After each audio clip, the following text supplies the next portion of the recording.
So the question which we'll discuss in this session today is whether Israelis who generally keep 1 day Yom Tov in Israel have to keep 2 days Yom Tov outside Israel. What can they do on the second day Yom Tov? What they can't do on the second day Yom Tov. We all know that here we keep 2 days Yom Tov in the Diaspora, and the reason for that is it's called Sfeka de Yoma. We are in doubt which day is the real Yom Tov. Even though Shmuel HaKatan had fixed the calendar for generations to come, and we know exactly when the day of Pesach falls, and when the last day of Yom Tov of Pesach falls, the first day of Sukkot, the last day of Sukkot. So we don't really, technically, we know exactly what day is Yom Tov. However, the Chachamim said in the Talmud in Masechet Beitzah, Minhag avotenu beyadenu. We have to maintain this custom and practice of keeping 2 days Yom Tov, like in the time where Sanhedrin would establish the new month based on witnesses seeing the new moon, not on any calculation. So if for that, you'd have to have the messengers going from town to town informing different cities that Rosh Chodesh was declared. In those days, we had to keep, according to Halacha, in far away places from Yerushalayim, more than a 10 days traveling, 2 days Yom Tov, as it would be a real doubt which day would Yom Tov be, because the month could be 29 days, could be 30 days. So we don't know when Rosh Chodesh took place. So because of Sfeka de Yoma, any city in a distance more than 10 days traveling would have to keep 2 days Yom Tov out of doubt. Nowadays we have no doubt, but we maintain that practice outside Israel of keeping 2 days, and it's an agreed halacha, it's a halacha pesuka. No one ever disputed this halacha that outside Eretz Israel we have to keep 2 days Yom Tov. The problem is when people are coming from Eretz Israel to Chutz La'aretz, to England for instance, so they normally keep 1 day. So do they have to adopt our custom or not?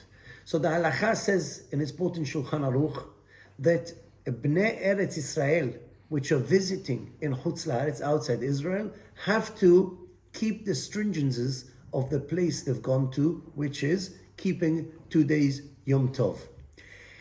There is a discussion amongst the authorities whether even in private one has to keep the melachot of second day Yom Tov when he's not someone who belongs to that country, to the city. However, the conclusion and the consensus of the poskim is that one has to keep hen lechumra hen lekula, where the stringencies fully like the place where they've gone to, and even in private they should not be doing melachot.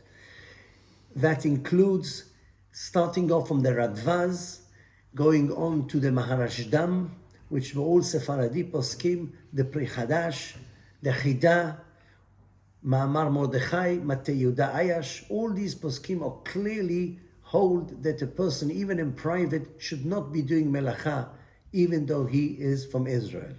Even Betzinah. I say, even those who, which is the Taz, who brings the Turei Zahav, who is lenient a little bit on this halacha. However, I think there's a major difference. In the quote, Rivash is being lenient. We don't accept that. And the reason for that is because here, since we keep second day Yom Tov, min hadin, according to halacha, therefore it's not just a custom that we keep it here. It's called a minhag in the Talmudic Lashon, but it's really a halacha. We may make brachot on second day Yom Tov. So therefore, if they will start doing things near us, they will be degrading the importance of second Yom Tov in the eyes of the people living in that place, and that is forbidden to do. It's called zilzul. So therefore, we maintain that any melachot are prohibited to be done, whether it's in private or obviously not when it's next to people. That is what the consensus of the poskim is. In regards of prayers, then obviously he has to do, a person who's come from Eretz Israel has to do like the people in Eretz Israel, even on the expense of having to wear tefillin. For instance, on the last day of Pesach and the 8th day of Pesach, he will wear in private, in his home, without people seeing him. He will put on tefillin, then he'll remove his tefillin and come to the Beit HaKnesset and pray together with everyone else. And we have to be very careful. They have to be very, very careful and not even showing that it's chol, that it's a regular day for them in front of the people who are native people in that city.